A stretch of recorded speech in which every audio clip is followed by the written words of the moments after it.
In James 1, chapter 1, verse 23, it says, "For if anyone is a hearer of the word and not a doer, he is like a man observing his natural face in a mirror." Mag-ambos sa Lord, salamat sa pagkakahabag ka ng Lord. Lord, as wisdom na saktan na nangyayang pulo sa pagkakahabag. Jesus, we pray. Di ba sa atong kadaghanan, nadyo ko sa atong balay nga, dagan jud nadyo tay salamin sa atong balay. Bago ta mo lakaw, manaming jud ta kay gusto nato tan-awon kung unsa ang atong itsura sa atong nawong kung wapa na ba ta, ayos na ba ang atong nawong. Ang mirror is like a word of God na mag-reflect sa ato ang kinabuhi. Tapos, it will also change our lives. Ang tulo ka points na ang Word of God, yung himo sa atong kinabuhi is examine ourselves. Ang Word of God, mo examine sa atong kinabuhi kung sa ang atong mga dautan na mga ugali na to, na dapat na to na iwala.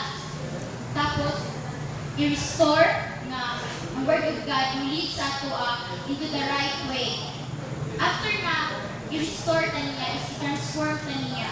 Parehas sa usa ka butterfly, nga moagi siya sa usa ka process na metamorphosis nga itawag nato nga gikan sa usa ka pangit na ang worm nga moadto siya sa usa ka beautiful na butterfly.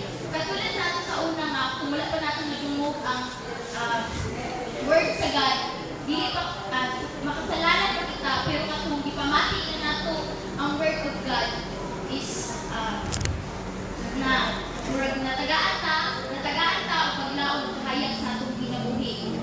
Kaya kita giingon diri ang dapat ang word of God dili lang nato igo nga pamation kundi ato ako siyang i-apply sa atong sarili nga dili lang nato siya igo palitan.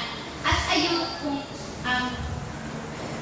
we should engage the word nga atong nadungog, dapat i-share nato ni sila nga dili nato ni siya nga kanang kalimtan lang gamit kay if i-share it sa uban, makatabang ta nga ma-change ang atong world.